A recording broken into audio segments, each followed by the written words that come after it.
Welcome back to the channel, Beings in the Universe, and I hope that y'all are having a wonderful day. Today I'm going to start taking a dive into the Little Nightmares world. Not literally though, because who really wants to be in that world, because that world is very messed up. I'm going to be playing both Little Nightmares games, Little Nightmares 1 and 2. I have already played them both. The first one I played before I even started YouTube, and the second one I did stream. It's on my streams, like my live section of my channel, but it didn't stream properly, so I'm going to play both games so I can have them both on this channel. But before I play those games, I wanted to provide a summary of the first installment of the series, Very Little Nightmares, which was released after the first Little Nightmares. I didn't play the game, but I watched a playthrough of it and I watched some explanations of it, so I have some pretty decent knowledge about it. Actually, I did end up playing the game. I managed to get it recorded on my phone, but I didn't know how to get the game audio for it. But since I was just gonna talk over the gameplay anyway, there was no need for me to record the audio anyway. The game starts with Little Miss Raincoat waking up after crashing her hot air balloon into a big house known as the Nest. It's funny when you think about it, because how are you going to crash your hot air balloon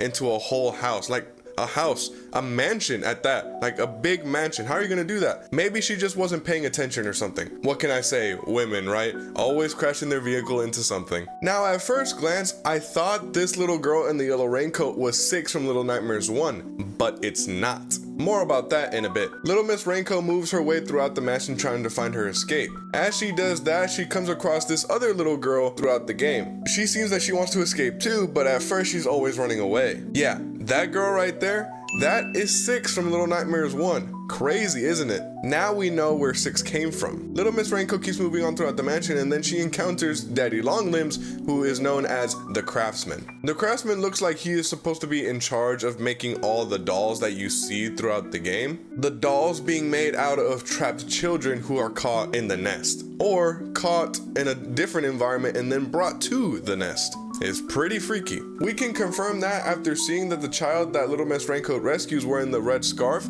at the table with all the dolls sitting at it. And also here when this crazy lady is dragging the doll around. Pobrecito. Further along, Little Miss Raincoat comes across the butler, a telepathic enemy who washes clothes, does the dishes, makes food, but will smack the living daylights out of you the instant he sees you. Good luck trying to dodge those attacks.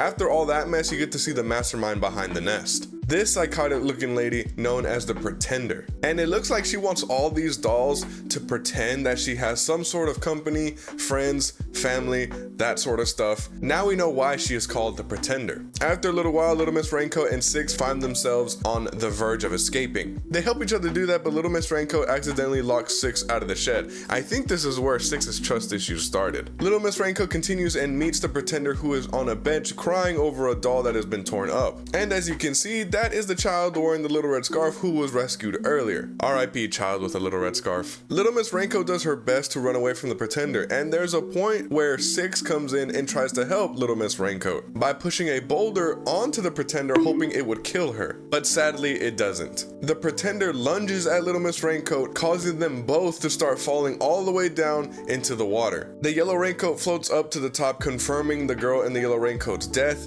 and also being the end of the game. R.I.P. Little Miss Raincoat, R.I.P. But after the credits finish, you can see 6 make her way down the mountain to this floating door raft looking thing. And that's when the game officially ends, and then we know after that the events of Little Nightmares 2 take place, and then finally finishing with what happens in Little Nightmares 1. So like I said before, I will be playing Little Nightmares 1 and 2 again. It has been a while since I've played those games, so I kind of forgot what happens throughout the game, but they are very great games nonetheless. The lore of the Little Nightmares universe is so crazy and so mind-twisting and so interesting that it makes it all so enjoyable. And then with the release of Little Nightmares 3 being announced for 2025, I wonder how that game will add to the story. I hope you enjoyed my summary of Very Little Nightmares, and stay tuned for my playthroughs of Little Nightmares 1 and 2. Thank you so much for watching, everyone, and I will see you all in the next one. Have a wonderful rest of your day.